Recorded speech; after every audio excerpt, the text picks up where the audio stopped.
Subscribe करिए हमारे channel online study RJT को और बेल आइकन को प्रेस करिए और पाइए डीएलएड से जुड़ी सभी महत्वपूर्ण जानकारियाँ और क्लासेस।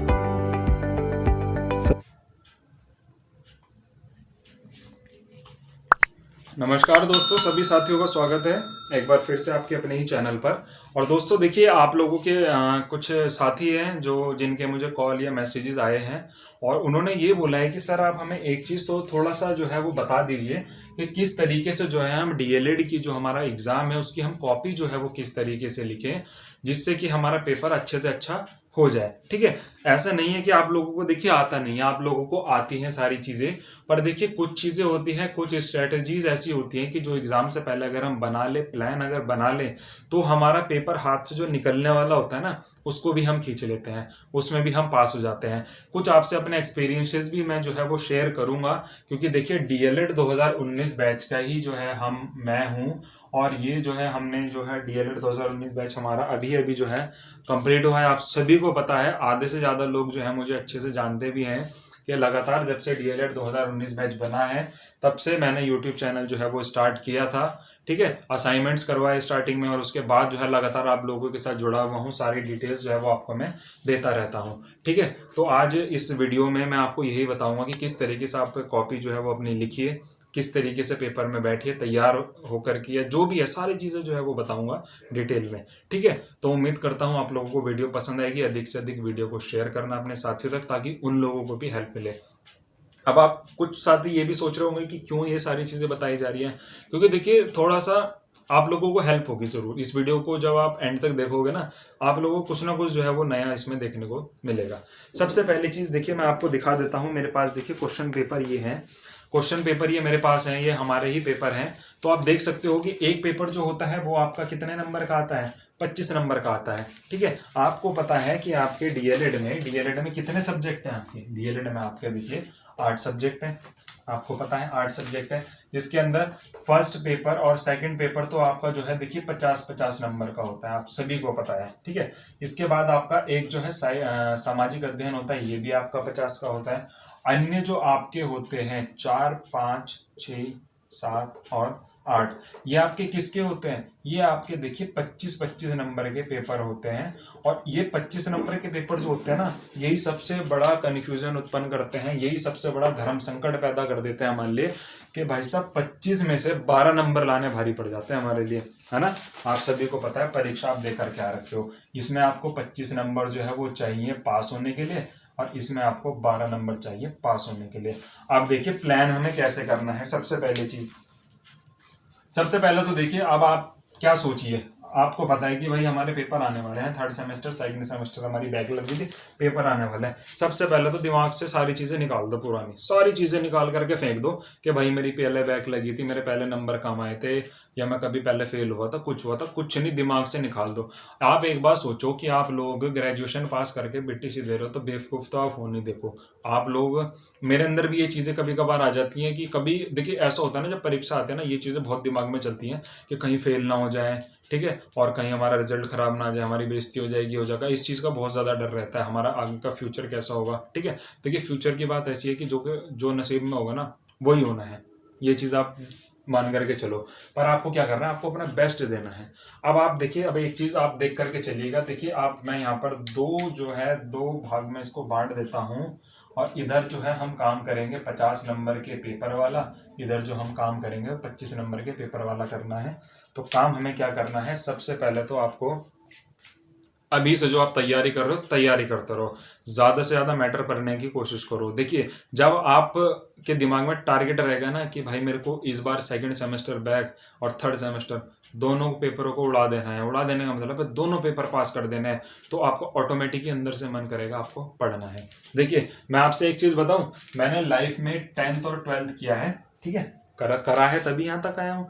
10th 12th में मैंने इतनी पढ़ाई नहीं की जितनी मैंने बीटीसी में की। आप यकीन नहीं मानोगे कि डीएलएड के लिए बहुत ज़्यादा पढ़ाई की है। और आप सभी को मैं बता दूं कि आप सभी भी देखिए, कोई आर्थिक रूप से परेशान होगा, किसी के घर पे कुछ प्रॉब्लम है, बहुत सारी चीज़ें, देखिए हमारे घर पर भी प्रॉब्लम है, अलग अलग परिस्थितियों से निकल करके लोग जो है डीएलएड कर रहे हैं, हर किसी के यहाँ कुछ ना कुछ प्रॉब्लम है। तो आधे लोगों को टेंशन तो ये होगी, पास नहीं होगा तो मेरे घर वाले जो है बहुत से घर वाले देखिए सपोर्टिव होते हैं। ऐसा नहीं है कि घर वाले देखिए सभी सपोर्टिव होते हैं, पर कुछ पेरेंट्स ऐसे होते हैं कि जो है गुस्सा आप पे ज़रूर करेंगे, पर वो बुरा नहीं चाहेंगे, गुस्सा करेंगे कि भाई तेरे से पास ही नहीं होने जा रहा है, तूने पैसे ख़राब कर दिए। तो ये चीज़ें देखिए मेरे को कॉल आते हैं, मैं ये सारी चीज़ें आपसे तभी बता रहा हूँ। तो मेरे अंदर भी कहीं ना कहीं टेंशन थी कि यार अगर मेरा पेपर नहीं निकल पाया, मैं अगर मेरी किसी भी सब्जेक्ट में बैक लग गई, तो कहीं ना कहीं मेरे घर वाले तो मुझे सपोर्ट करेंगे, पर मेरे घर वालों को बाहर वाले जो हैं वो, जिनको पता है मैं बीटीसी कर रहा हूँ, या उनको अगर पता चलेगा बैक लग गई है, तो वो बोलता है ना एक तरीके से टोंड मार देते हैं, या साइड से कुछ भी बोल दिया कि अरे यार इतना पढ़ा लिखा इंटेलिजेंट बनता है, इससे एक पेपर नहीं निकला, है ना। तो वो चीज़ें देखिए, वो चीज़ दिमाग में थी। मुझे ये टेंशन भी नहीं थी कि मेरे घर वाले क्या बोलेंगे, मुझे टेंशन थी कोई बाहर वाला मेरे घर वालों पर उंगली ना उठाए मेरी वजह से, ठीक है। ये चीज़ें आपके दिमाग में भी रहती होंगी। अब आपको क्या करना है, सारी चीज़ों को उठा करके बाहर फेंक दो। अब आपका फोकस देखिए, सोचोगे पेपर खराब करोगे, सोचो ये कि पेपर बढ़िया करना है। कोई प्रॉब्लम होती है आप मुझे मैसेज करिए, मैं आपको सॉल्यूशन दूंगा, ऐसी दिक्कत नहीं है, आप करिए, ठीक है, कॉल। अब देखिए 50 नंबर के पेपर हमें काम क्या करना है, देखिए इसमें आपको पता है कि 15 नंबर के जो होते हैं हमारे MCQ होते हैं, ठीक है। यहाँ पर मैं देखता भी रहता हूँ, ठीक है, कभी कुछ जो है डेटा गलत मैं कर दूं। 15 के MCQ होते हैं हमारे, और लगभग हमारे 15 के जो होते हैं ये हमारे कौन से हैं, अति लघु, ठीक है। ये अति लघु जो है हमारे हैं, ठीक है। अब बचे कितने हैं हमारे पास, बचे हैं हमारे पास 30 से 40, और 10 जो है हमारे पास यहाँ पर जो है ये लघु है, 10 हमारे पास लघु हैं। अब आपको देखिए काम क्या करना होता है, आपको देखिए मैं सबसे पहली चीज बताऊं कि MCQ तो रट लो, बिल्कुल MCQ तो पढ़ के डाल दो सारे, जितने पढ़े जा रहे हैं 400 500 600 जितने पढ़े जा रहे हैं उतने पढ़ लो। देखिए हमने MCQ मॉडल से भी पढ़े, बुक से भी पढ़े। मैं आपको मेरे पास फर्स्ट सेमेस्टर तो देखिए बहुत अच्छे से तैयार किया था, हालांकि पेपर नहीं हो पाए उसके। थर्ड सेमेस्टर भी अच्छे से तैयार किया था, उसके भी पेपर नहीं हो पाए, क्योंकि पेपर देखिए किन परिस्थितियों में आप सभी को पता है। तो देखिए MCQ तो आपको करने हैं, कम से कम मैं मानता हूं कि आपको 10 तो करके आने हैं, बिल्कुल सही। पड़ोसी से पूछ लो, अपने पड़ोसी से पूछ लो अगर डाउट हो रहा है तो, कि भाई क्या करना है इसमें, मैंने गलती मत करके आना। एक लॉजिक और बता देता हूं कि जिस MCQ को पढ़ के सबसे पहले MCQ पढ़ो, उसके बाद जो ऑप्शन है वो पढ़ो, उसके बाद सबसे पहले जो आपके माइंड में आ रहा है ना कि भाई इसका आंसर ये हो सकता है, उसको हमेशा टिक लगा दो, क्योंकि वो कहीं ना कहीं पढ़ा हुआ रहता है, इसीलिए आपको वो चीज़ याद आ रही है कि भाई यही आंसर है, उसको टिक लगा दो। आपने मान लीजिए 10 यहाँ पर ये कर दिए, ठीक, 10 आप मान लीजिए 10 आपने यहाँ पर ये सही कर दिए, और मैं मानता हूं कि 15 में से ज्यादा भी नहीं यार, तो आप 8 तो सही करके ही आओगे। इसमें तो आपने मान लो तुक्के भी लग गए आपके, इसमें तो तुक्का नहीं लगेगा, 8 तो सही करोगे। इतना पढ़ने के बाद आपको ये देखिए, ये चीज गलत नहीं है। आप लोग पिछले 4 से 5 महीने से आपको पता है कि आपके पेपर होने हैं, अगर आप लोगों ने तैयारी नहीं की, देखिए बहुत गलत बात है। अगर आप तैयारी नहीं की है तो अब भी समय 1-1.5 महीने में अच्छे से तैयारी हुई, करते रहो, ठीक है। 8 आपने यहाँ पे लिया है, ये ऐसा नहीं है कि ये मैं लिख रहा हूँ, ये लाने हैं आपको, ठीक है। 18 हो गए, ठीक है, 18 हो गए। अब आपको पास होने के लिए कितने और चाहिए, 7 नंबर चाहिए भाई, ज्यादा बड़ी बात थोड़ी है। अब आपको पता है कि भाई 10 मेरे MCQ सही हो गए, 8 मेरे अति लघु सही हो गए, कितने हो गए, 18 हो गए। मुझे कितने और चाहिए, पास होने की बात बता रहा हूँ मैं, ये नहीं कह रहा हूँ। देखिए जिसको टॉप करना होगा वो 15 के 15 सही करेगा, वो यहाँ 15 में से 15 लाएगा। टॉपर की बात नहीं कर रहा हूँ, यहाँ बता रहा हूँ कि सिर्फ पास कैसे करना है आपको, ठीक है। ये हो गया, यहाँ पर आपको 7 लाना है। आप भाई आप एक बात सुनो, 10 क्वेश्चन है, 20 नंबर का है, इस 20 में से क्या आप यहाँ पर 10 भी नहीं ला सकते, ये चीज बताओ मुझे। यहाँ पर आप 10 भी नहीं ला सकते, आराम से ला सकते हो। क्यों नहीं ला सकते, क्योंकि भाई अगर आपने इन 10 में से 5 भी सही कर दिए, 5 भी छोड़िए, 10 के 10 तो लिख के आओगे, एक एक नंबर भी देगा, तो भाई 10 से नीचे तो आने नहीं है आपके। 10 से नीचे मैं नहीं मानता किसी के आते होंगे, आते ही नहीं है, ठीक है। कितने हो गए आपके यहाँ पर आपके 28 हो गए, पेपर आपका क्लियर हो गया। समझे इतनी चीज, ये काम आपको करना है। अब यहाँ पर है देखिए समस्या, यहाँ पर सबसे बड़ी समस्या है। यहाँ पर तो 5 तो भाई हमारे पास MCQ आते हैं, और 5 ही लगभग हमारे पास कितने हैं, 1 2 3 4 5 6 हमारे पास जो है देखिए ये अति लघु आते हैं। वीडियो देखिए अच्छी लगी ना तो अपने साथियों तक जरूर शेयर कर देना, क्योंकि देखिए जो परेशान है ना ये पेपर को लेकर के, वो समस्या से बाहर आ जाएंगे। अब 7 क्वेश्चन जो है देखिए हमें यहाँ पे दिए हुए हैं इन्होंने लघु में, 7 जो है हमें लघु में दिए हुए हैं। अब आपको पता है कि भाई देखिए 5 MCQ, देखिए कुछ भी कर रखिए, देखो मैं बताऊं कुछ भी कर लीजिए, क्लास में आप चाहे पूछ लीजिए, टीचर की डांट खा लीजिए, मैं बता रहा हूँ आपको 4 करके आने हैं सही, 4 सही करके आने हैं। ये पता है क्या है, ये आपके 25 नंबर में ना गेम चेंजर साबित होता है। ये 5 एमसीक्यू गेम चेंजिंग होते हैं। इन 2 एमसीक्यू जो है ना आपके, ये गेम चेंज कर देते हैं पूरे पेपर का। अब आपको इसके पीछे का लॉजिक भी बताऊंगा। देखिए मेरे साथ हुआ है, मैं इसलिए बताऊंगा आपको। आप सबसे पहले ये समझिए कि 5 एमसीक्यू यहाँ पर आपने सही कर दिए हैं, ठीक है। 5 के 5 करोगे तो बहुत ज्यादा बढ़िया, बहुत ही ज्यादा बढ़िया है, पर आपको 4 तो मिनिमम देखो करके आने, ठीक है। अलग केस में भी बताऊंगा।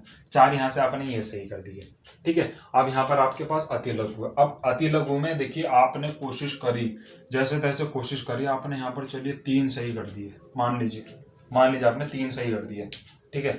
यहाँ पर कितने हो गए आपके, यहाँ पर कितने हो गए, यहाँ पर आपके हो गए 7 नंबर। अब आपको कितने और चाहिए पास होने के लिए, 5 नंबर और चाहिए। गणित उणित सबकी बात बता रहा हूँ मैं, 5 और चाहिए आपको। अब ये 7 है, ये 7 14 नंबर का पेपर है। ये इस 14 में से क्या 5 भी नहीं ला पाओगे आप, यहाँ पे 5 ले आओगे 12 हो जाएंगे, पास हो जाओगे, ठीक है। इस तरीके से आंकड़ा लगाओगे ना भाई साहब, मैं कह रहा हूं कि आप लोग गारंटी पेपर पास कर लोगे। अगर आप इस टाइप से, इस सोच को इस टाइप से बना करके चलोगे तो आप गारंटी है, मैं लिख के दे सकता हूं, आप पेपर पास करके आओगे। और ये चीज आप अप्लाई कर लेना, और आपका मैं वेट करूंगा जिस दिन आपका रिजल्ट आएगा। अगर ये चीज काम करेगी ना तो मुझे कमेंट करके जरूर बताना, या फिर आप मुझे कॉल करके जरूर बता सकते हैं कि सर जो कॉन्सेप्ट आपने बताया था उस तरीके से हमने पेपर को तैयार किया, और उस तरीके से हमने पेपर को करा, और उस तरीके से हम पास हो गए। जरूर बताना, देखिए जरूर काम आएगा ये। कितना समय मिल रहा है, कितना समय मिल रहा है यार, 1 घंटा यहाँ पे मिल रहा है, और यहाँ पर कितना मिलता है, 2 मिलता है।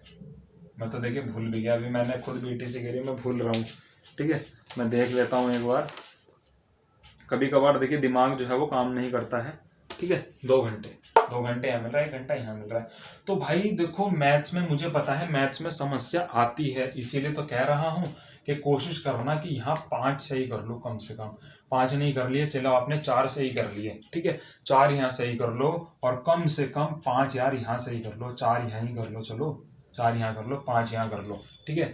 4 5 यहाँ कर लो, 9 हो गए। इसके बाद कितने चाहिए यार, 3 नंबर चाहिए, 3 इसमें नहीं आएंगे क्या। और एक चीज और बता दूं आपको, जिन लोगों के एमसीक्यू सही नहीं होते ना, उसका भी बता देता हूँ। देखिए आपको मेरे साथ हुआ है ये चीजें, मेरे साथ 4th सेमेस्टर में हुई है ये सारी चीजें। और मैं आपको बता देता हूँ, इंग्लिश का पेपर था, बहुत बढ़िया पेपर आया था। बढ़िया से मतलब है कि बहुत टफ पेपर था, मेरे हिसाब से तो टफ था, ठीक है। इंग्लिश का पेपर था। अब क्या हुआ, टारगेट वही 5 लाने, यहाँ पे टारगेट था। पहले के पेपर जितने में सबका टारगेट सही था, 4 तो सही हो रहे थे, 4 या 5, 4 से नीचे नहीं गया। अब भाई साहब यहाँ पे क्या हुआ, देखिए यहाँ पे मेरा 1 या 2 जो है एमसीक्यू सही हुए, मात्र 1 या 2 एमसीक्यू सही हुए। आप खुद सोच सकते हैं कि मैं आपको बता रहा हूँ कि ये गेम चेंजर साबित होते हैं, और मेरे ही यहाँ पर गलत हो गए। सही जो है वो गलत करके आ गया, क्योंकि पेपर में एक चीज होती है कि जब माइंड में प्रेशर आता है ना, माइंड में जब डर सा लग जाता है कि भाई तेरे हाथ से पेपर गया, पेपर वहीं पर खत्म हो गया हमारा, समझ लीजिए। यही चीज मेरे साथ भी, 5 मिनट रह गए थे, प्रेशर में आ गया, एमसीक्यू काट के, सही वाले काट के गलत करके आ गया। दिमाग इतना नहीं चला कि भाई मैं कर क्या रहा हूँ, गलत कर दिया। अब यहाँ पर क्या हुआ, 2 नंबर यहाँ पर, देख रहे हो आप क्या चीज हुई मेरे साथ, कि भाई 2 नंबर तो मेरे यहाँ पर आ रहे हैं, और 2 मेरे यहाँ पर आ रहे हैं। कितने आ रहे हैं, 4 आ रहे हैं। मुझे चाहिए 8 नंबर, 8 नंबर पास होने के लिए। पर भगवान का शुक्र है, देखिए कि जो यहाँ पर के क्वेश्चन थे ना, यहाँ पर जो ये 7 क्वेश्चन थे, ये 7 के 7 करके आया था। और उसके बाद मैंने यहीं से अपना डेटा लगा लिया था, क्योंकि देखिए 2 तो फिल इन द ब्लैंक्स मेरे यहाँ पे ठीक हुए थे, तो 2 नंबर मेरे फिल इन द ब्लैंक से हो गए। और 2 नंबर के मेरे 3 जो है बड़े क्वेश्चन आंसर सही थे, तो 6 मेरे वो हो गए, 6 7 8 9 10 11 12 बन गए भाई साहब। अगर 1 नंबर भी कम हो जाता ना, तो आप सभी को पता है कि कितनी बुरी स्थिति जो है वो हो जाती है। आप सभी इस चीज़ से इस समय पर पीड़ित हो, मैं समझ सकता हूँ आपका दर्द। और मेरे जब तक रिजल्ट नहीं आया ना, आप समझ सकते हो 2.5-3 महीने में रिजल्ट आया कि दिमाग में कितना ज़्यादा प्रेशर था इस चीज़ को लेकर के, कि कहीं मेरा पेपर अगर बैक लग गया तो बहुत दिक्कत आ जाएगी, ठीक है। आप लोगों को ऐसे भी बहुत मिलेंगे जो कहेंगे कि भाई पैसे दे दे, मैं आपको पास करा देता हूँ। मुझे भी कॉल आती है कि सर अगर आप ऐसे कुछ करवा सकते हो तो आप ज़रूर बताइए, हम पैसे देने को तैयार हैं। जहाँ आप बोलोगे, जितना बोलोगे उतना पैसा देने को आप लोगों को तैयार है, पर आप हमारा बैक क्लियर करवा दीजिए। देखिए मैं बैक आपकी पैसे से क्लियर नहीं करवा सकता, मैं आपको चीज़ें इतनी बता दूंगा कि आप वहाँ से क्लियर कर सकते हो। देखिए एक थोड़ा सा कॉन्फिडेंस आप देखिए, आप ये मत सोचिए बैक लग गई है, ठीक है, ये मत सोचो, पेपर दो। एक चीज़ और बता दो चलिए जाते जाते वीडियो में लास्ट में, कि देखिए टेंशन नहीं लेनी है, टेंशन लोगे तो अपना नुकसान करोगे। बिना टेंशन लिए अच्छे से पूरे फोकस के साथ पेपर दो, देखा जाएगा, ठीक है। ईश्वर का नाम लो, जिनको भी आप मानते हो ईश्वर का नाम लो, पेपर दो, सब अच्छा होगा। अब एक चीज़ आपको और बता दो चलिए, देखिए अगर आप अपना पर्सनल एक्सपीरियंस बता रहा हूँ मैं, देखिए आप जिस किसी को भी मानते हो उनका नाम लेकर के हर काम की शुरुआत आप कीजिए, आपके साथ सारी चीज़ें अच्छी होंगी। देखिए अगर अभी तक आपके साथ नेगेटिव हो रहा है, अच्छा पेपर करके भी नहीं हो पा रहा है ना, अब आपके साथ होगा, अब आपके साथ होगा। पर आपको क्या करना पड़ेगा, आपको थोड़ा सा जो है धैर्य बनाए रखना पड़ेगा और अपने पेपर की तरफ फोकस रखिए। इधर उधर की एक्टिविटीज़ में देखिए इन्वॉल्व हो जाओगे, होना चाहिए, होते रहो, कोई दिक्कत नहीं। पर जब आपको बताए कि भाई मेरा ये सिलेबस छूटा हुआ है ना, तो उसको पढ़ के चलो। देखो पढ़ना सब कुछ पड़ेगा, सारी चीज़ें पढ़ोगे तब जा कर के कुछ भला होगा, वरना बहुत ज़्यादा दिक्कत आ जाएगी, ठीक है। तो इस चीज़ को आप समझ करके चलिए। चलिए मिलता हूँ आपसे। हेल्पफुल अगर आपको वीडियो लगे तो आप ज़रूर शेयर कीजिएगा। चलिए, थैंक यू।